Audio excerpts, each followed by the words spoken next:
J'ai dit ici sur ce plateau, Monsieur Kabila, si un problème vous arrive dans ce pays, vous porterez seul la responsabilité parce que vous êtes foncièrement mauvais. Ce pays vous a tout donné, monsieur. Vous prenez le pouvoir à 29 ans. Vous êtes arrivé en botte à caoutchouc avec des matelas sur la tête. Qu'est-ce que vous voulez encore? Vous avez 48, 49 ans aujourd'hui, milliardaire. 120 concessions minières à travers la République. 70 entreprises à travers le monde, dans les îles Vierges. Lisez le rapport Bloomberg, lisez les rapports Reuters. Kabila a des sociétés qui coûtent des milliards. Lui-même, individu, est plus riche que le Congo. Qu'est-ce que vous cherchez encore? Pourquoi Batoumami Lingarate Bandeko? 29 ans président de la République. Vous sautez comme président de la République à 47 ans. Vous avez toute la vie devant vous. Faites votre vie. Laissez la politique. J'ai dit ici, ne suivez pas Néhémie Moulania. Ne suivez pas Mova Sakani, monsieur Kabila. Ces turiféraires, ces flagorneurs, ces flatteurs vont vous amener vers l'enfer. Ozolanda Kikaya. C'est pour leurs propres intérêts qui sont autour de vous, monsieur Kabila. On dit Magité. Je lui ai dit ici et je le répète, monsieur Kabila, les Congolais sont hospitaliers. Super Congo Télévision, abonne-toi, commentez, aimez, partagez la vidéo. Congolais, téléma congolais, la Moukali Kambo Yamboka et Talibiso. Tout bas congolais avec Snake, quoi, sniper de la presse. Congolais ciblé petit. Voilà, merci beaucoup Nabanane sur Super Congo Télévision. La confiance vous paie sa sniper de la presse congolaise. Snake, quoi. Nazali. On a ça comme ça là. Pour na koya ko pesa bino ba information na meleka na mboka na biso. Alors lelo tokuta ni na sujet na émission na biso rendez-vous du peuple. Na ba sujet mi balé auto kosola. O bino so bo comprendre nini eko leka vraiment la kati na mboka na biso. Alors joie qui tifanda bien. Landa émission bien pour comprendre nani aza nani. Nani azo sala nini. Nous retrouvons à Wanakata Super Congo Télévision na émission Rendez-vous du Peuple. Alors, si je me balais autour de bino, si j'ai libosso zali, le retour politique de Joseph Kabila avec sa plateforme Sauvons la RDC.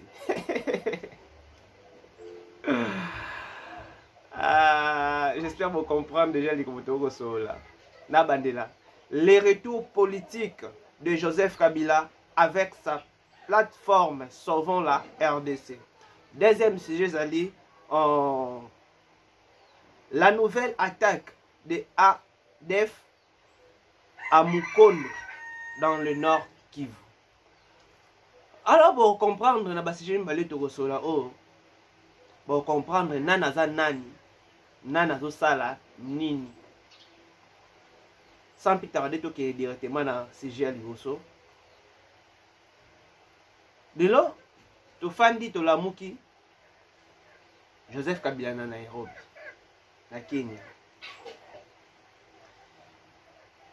À quel raison na Kenya na ba opposant? Si j'ai zani, bah non, faut pas sauver RDC. Donc actuel président de la République démocratique du Congo, monsieur Félix Antoine Tshisekedi, Aza incapable de sauver nation, Aza incapable de défendre nation, Aza incapable de sauver RDC. Alors, Binonde Lokola, vous êtes capable de sauver RDC, vous avez la réunion pour créer plateforme et sauver RDC. Nani o alingo sauver RDC? Bandeko nanga ya Super Congo Télévision. Nani o alingo sauver RDC? C'est bien Joseph Kabila. Alingo sauver RDC.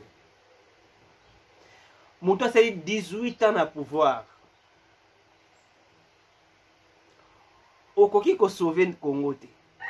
On peut sauver RDC. Mais aujourd'hui, on peut sauver RDC. Léon a autant à moi mingi. Qui est dans le bas, qui est autant à moi mingi. bokoki ko sauver RDC. Na 18 ans na pouvoir. Oyo zui ba bien nyonso ezalaki ya l'État au commissaire privé. Yango nde osovaki Congo. Ozui nyonso ezalaki ezakokota mbongo na kesa l'État. Ozui économie ya Congo ya mboka. Ochango na poche na yo. Obomi ya société à l'État au sali société privée. De lokola lelo, le président actuel, Félix Antoine Tshisekedi, azui babloko nyonso na yo tchaki privé ya yo, azongi si on a mboko à l'État de ABDC Congo. Na 18 ans yo sali. Na 18 ans on ndeko Joseph Kabila sali na pouvoir. Akoki ko sauver Congo te. Bande onanga ya Super Congo Télévision. Imaginez mutate ki lupango za la valeur ya $200,000. Abongisi vite. Bonge boutique nezaka na coin wana ya $50 ndako bongisela vie. Eloko bobosanaki na Congo. Ezani. Eloko bobosanaki na Congo ezani. Alors totanga muke ndelo baki totanga to ba muke totanga mwa mingi totanga na bino elongo des réalités qui montrent des visages du Congo. Alors celui des discours et celui de l'action concrète. Alors que certaines parlent à l'étranger, le président Félix Tshisekedi agit sur le terrain pour défendre notre pays et notre peuple.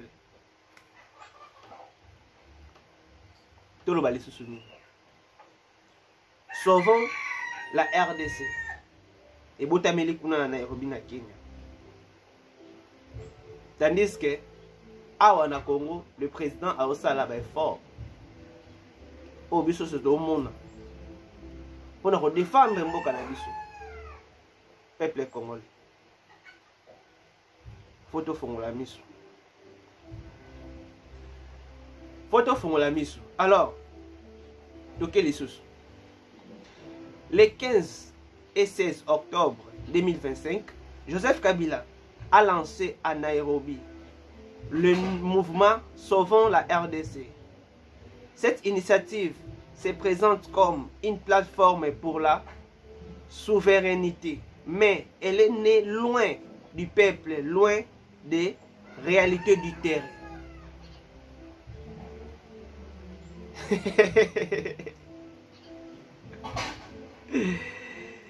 Oh eza awa la kati oyo elekala kati ya mboka awa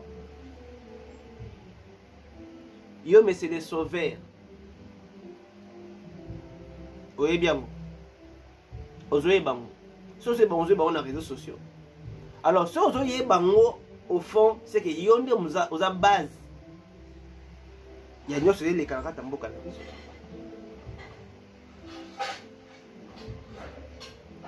Parce qu'aujourd'hui, l'ancien président Joseph Kabila, a bengana na mboko azalaka te. Abima ye moko azonga te pona mabe oyo asala Congo. Pona mabe oyo asala Congo. Et aujourd'hui, la biso sauvons la RDC.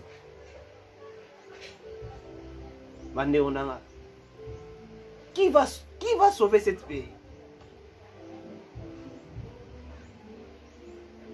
Qui va sauver cette pays? Moutou bomi mboka pendant 18 ans. Bien même t'aurais sauver mboko. Bien même t'aurais sauver mboko. Donc continue. L'opposition à Kinshasa reste discrète et divisée. On peut donc se demander, ce mouvement peut-il réellement influencer le Congo? Kabila évoque le retour des troupes.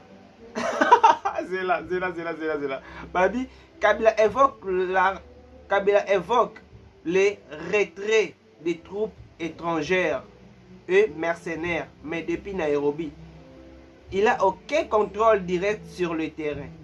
Pendant ces temps, le président Félix Tshisekedi agit chaque jour pour sécuriser la population et défendre notre souveraineté. Kabila, Joseph Kabila Osenga, Naba, rebelle au Banamboka na biso, Naba mercenaire au Banamboka na biso, ba quitter RDC.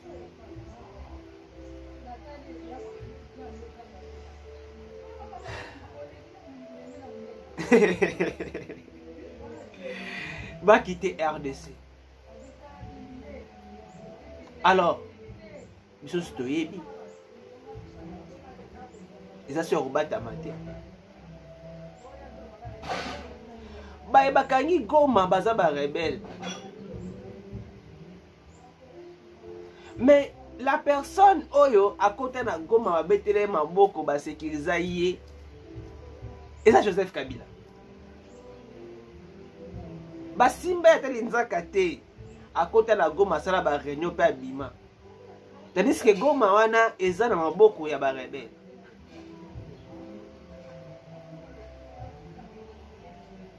Est-ce que c'est toi expliquer mille choses? Momuna koti na kata ndako. Eza pour à détruire. Eza pour aboma. Eza pour ayiba. Parce que yo soza même ora na bangoti. Bangoti ko kota ndako fandi po bimi. Tozu eloko po bimi. Ba kwa battre yo. Alors so moni muta koti na kata ndako. Abimi pe mais ba rebelle batika na kati. Il faut bien comprendre. Kaza mutu na bango. Alors biso stoyebi ke Kabila fanda na Goma. Ande onanga. Afanda na Goma. OK. Si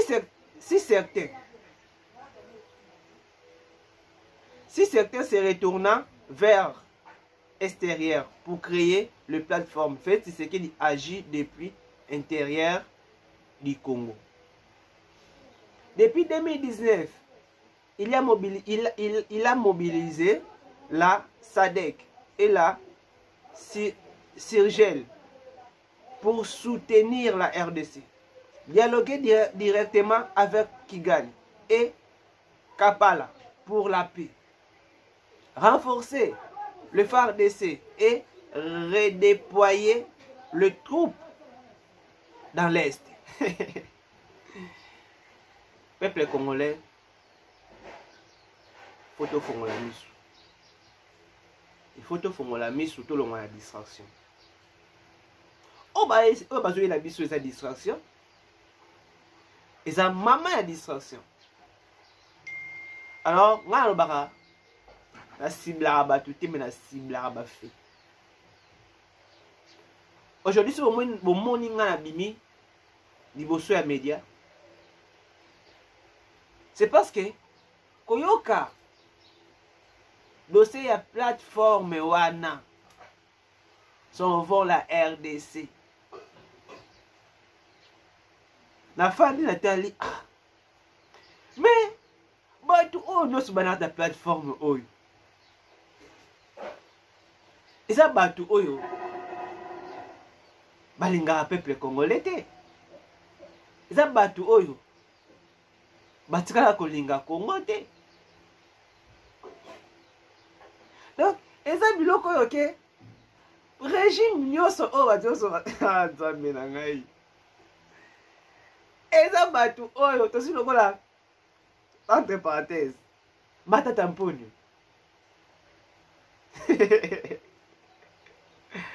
Bapesi mbongo sa musala pour la population aussi mbongo ke tonga université.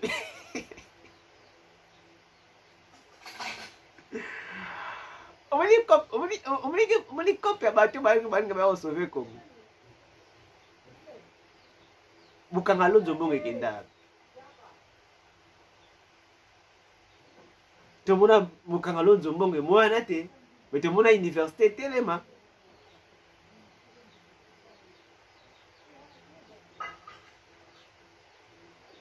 Tomona université telema, mais Bukanga Mbongo mwana te.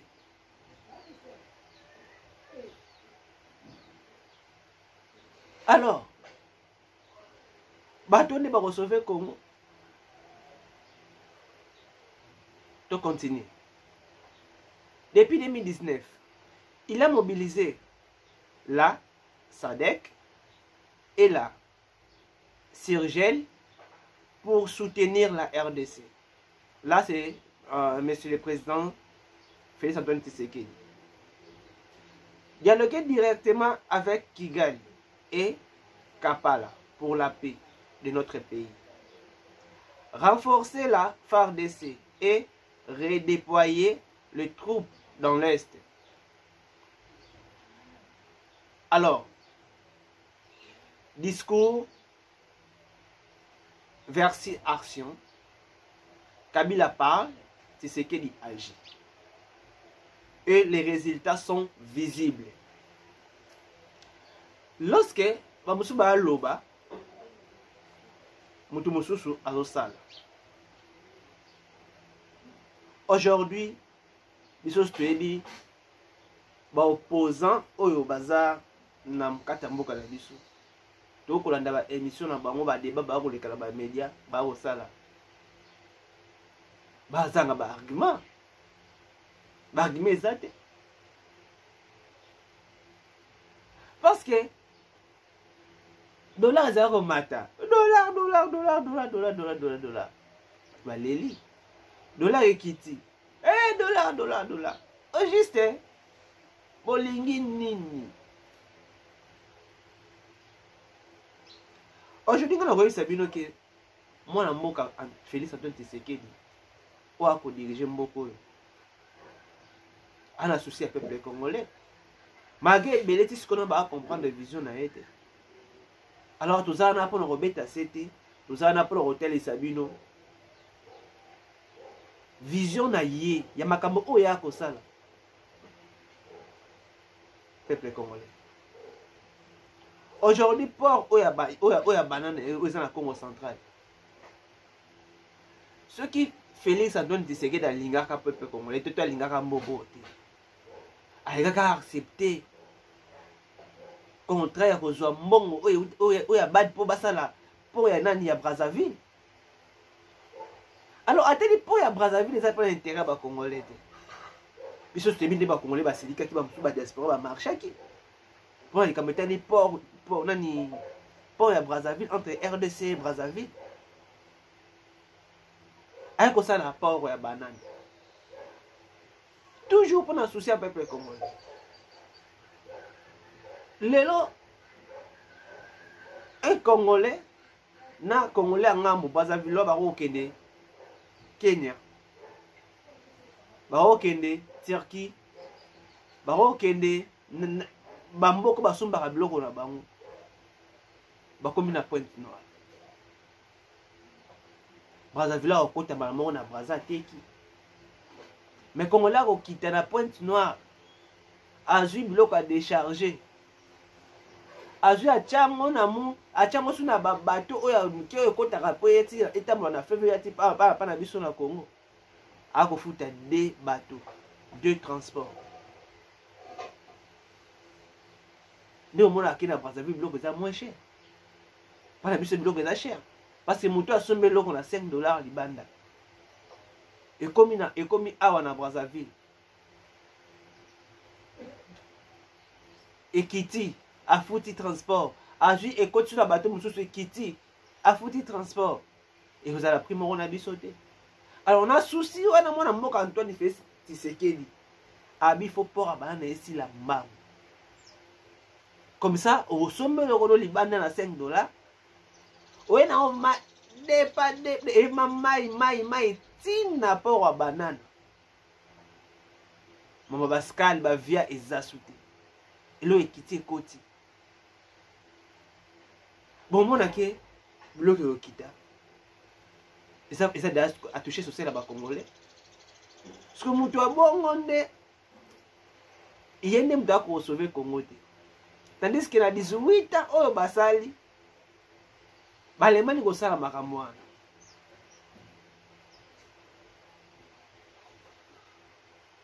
to continue. Depuis 2019, plus de 30 opérations conjointes FARDC IPDF dans le nord Kivu et Ituri. Retour des civils déplacés dans leur village. Réouverture de l'école et marché dans les zones prédéterminement instables. La RDC a retrouvé une voix forte dans les instances régionales et l'international. C'est cette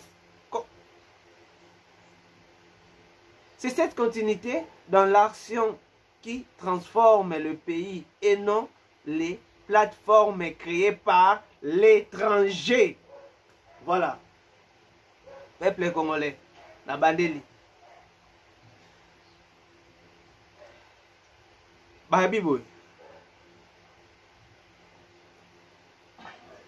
Depuis 2019, plus de 30 opérations conjointes FARDC IPDF dans le nord Kivu et Ituri.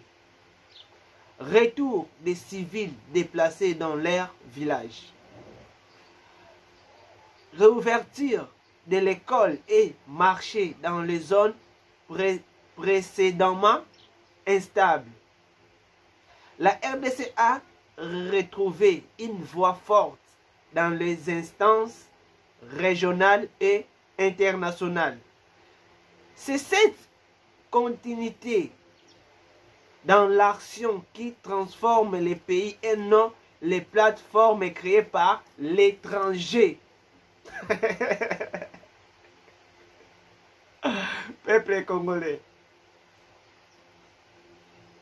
Et ça n'a rien de mona. Tana tanga nyoso oyo. Tana tanga nyoso ça et ça n'a rien lengi. Et ça n'a bien. Pour comprendre entre sauvons la RDC na mwana mboka Antoine Félix Tshisekedi na nazana idée pour sauver RDC. Alors, le peuple congolais a-t-il besoin de discours ou des résultats?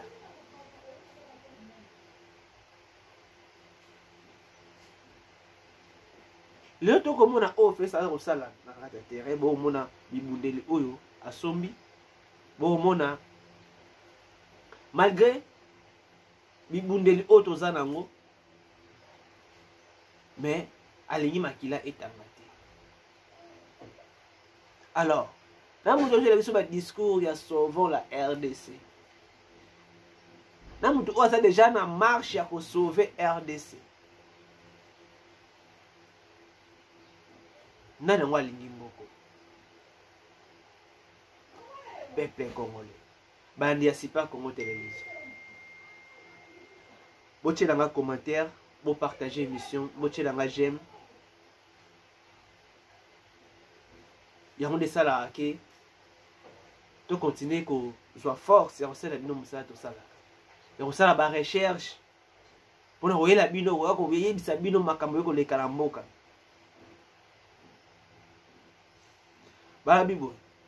Le peuple congolais a-t-il besoin de discours ou de réalités? Comme le président agit pour sécuriser les territoires, c'est le Congo qui gagne.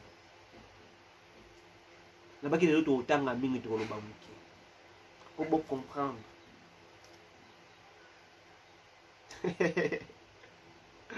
Alors, merci Nabaïnoso.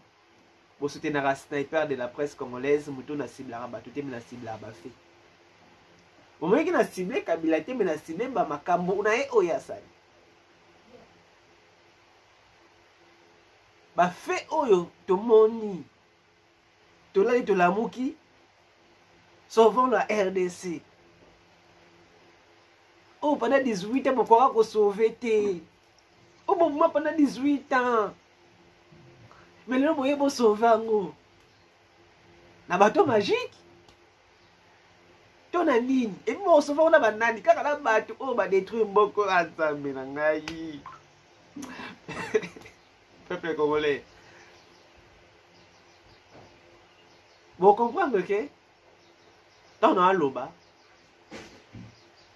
Naza déterminé à côté les sabino vérité et réalité à makambo kala biso. Absence na ngai na média, absence na ngai na réseau, ezali pona okende ko luka ba information pona la bino. Et le kuna za na information à côté les sabino mamba ko makambo e ko le kala mboka biso. Pour comprendre. Alors s'abonner sur nos abonnés, sur Zambali Bosso côté na émission na ngai. Soyez bingate, je suis Snage Kwaya, sniper de la presse congolaise. Les journalistes, on a ciblé à battuté, mais la cible à fait. Aujourd'hui, n'attaque à Moutou Nyoso, on a un ennemi à Congolais. Aujourd'hui, je défends Félix Antoine Tshisekedi pour la moni aligner peuple congolais. Pour la moni volonté, Oya Rosala pour la Mboka Nabiso. Ceux qui a tourné vers, ce qui a balou qui a fait mon Congo, à l'ingé sous peuple congolais, objectif n'a échangé, ambition n'a échangé, de quoi attaquer. De quoi attaquer. Mais le rôle Azan a posé ça, Azan a souci, Azan a ambition. Il a servir nation. Des hommes sniper de la presse. Na côté sabino makambo oyo ko le karamboka la biso. Mais fort oyo moi mboka fa to fait ça to Tshisekedi a ko sala pona mboka. Alors, OK na deuxième sujet directement parce que tu regardes ba sujet mi balé oyo to ko sola na bino. Nkata sipa ko télévision. O Italie sécurité ya mboka. Omona na bato ba ko lo ba sauvera Congo na ba na mutu oyo a ko sauver Congo na ba action. Nana ngwaza sauver ya Congo. Nana ngwaza li Moïse ya Congo. Donc la partie sécurité. Attaque de ADF à Mukondo. Dans la nuit du 12 au 13 octobre 2025, le village de Mukondo au nord Kivu a été attaqué par les ADF. Bilan 19 morts, famille endeuillée, village terrorisé. Les ADF sont des terroristes internationaux liés à DH. Ce n'est pas seulement un problème congolais, c'est un défi mondial. Face à cette menace, le président Félix Antoine Tshisekedi a ordonné l'opération conjointe FARDC-IPDF, restructuration du commandement militaire dans l'Est, renforcement de la logistique et de routes stratégiques. Résultat visible. Mutu oyo alingi ko sauver mboko te, aosala makambo. Peuple congolais. Lorsqu'à mon événement salami, directement à réagir. Non à cette plateforme pour nous sauver Congo. Mais à ça déjà la carte pour sauver Congo.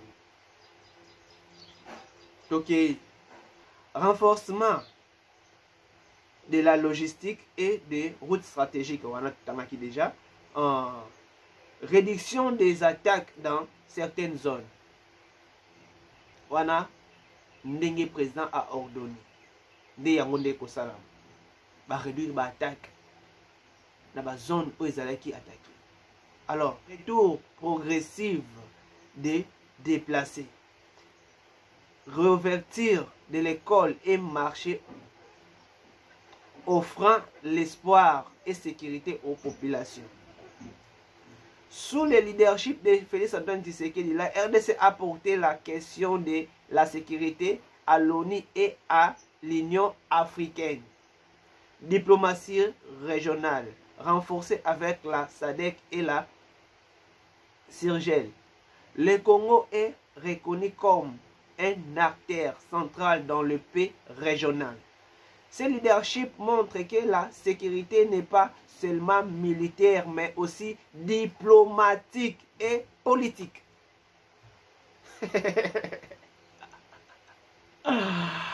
Peuple congolais, j'espère que vous comprenez ma maman au temps de la Bible.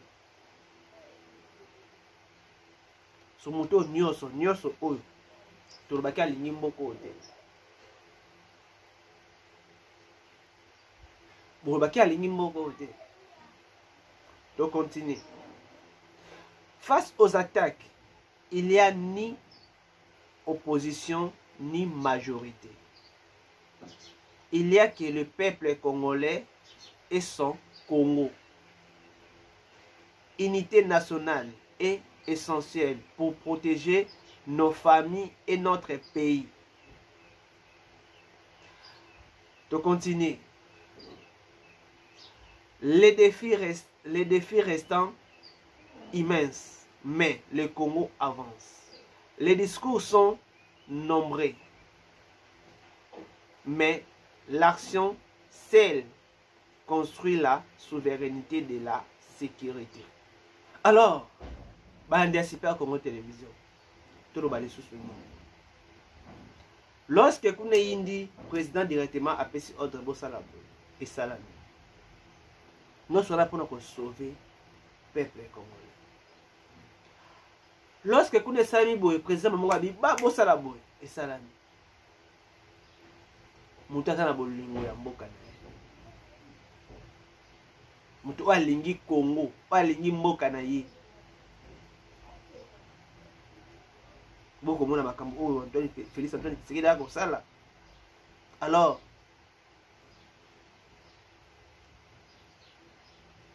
on continue. Le défi reste immense, mais le Congo avance. Les discours sont nombreux, mais l'action seule construit la souveraineté et la sécurité. Avec le président Félix Tshisekedi, le Congo agit, protège et se relève. Voilà. Bandia Super Congo Télévision. Tout tengeli bino ezeki ya kotengela bino bo comprendre. To expliquer bino ezeki ya ko expliquer bino. Analyse oyo sniper de la presse congolaise à Sahel. Nazalaki clair, nazalaki souple. Pour le hôtel Sabino, Mahema ko le kalamboka na biso.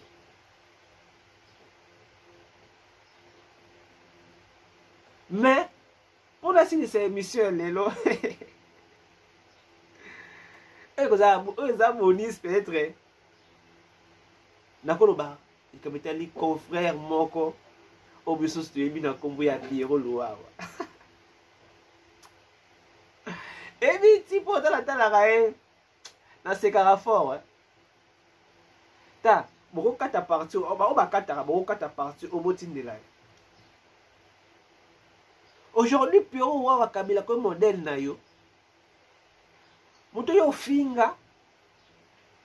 Muto yo lobaki aboma mboko ngako to teme vidéo na wezali na acha vidéo bota la vidéo ya makambo ya loba. Comme ça na commenter ngote numbo yo kama makambo ya loba pona Kabila. Mais le to moni ye wala kata sauver le Congo.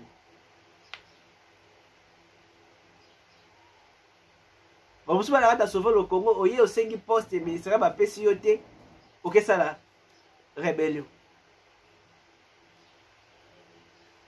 Ya mwana peuple congolais faut refongola miso.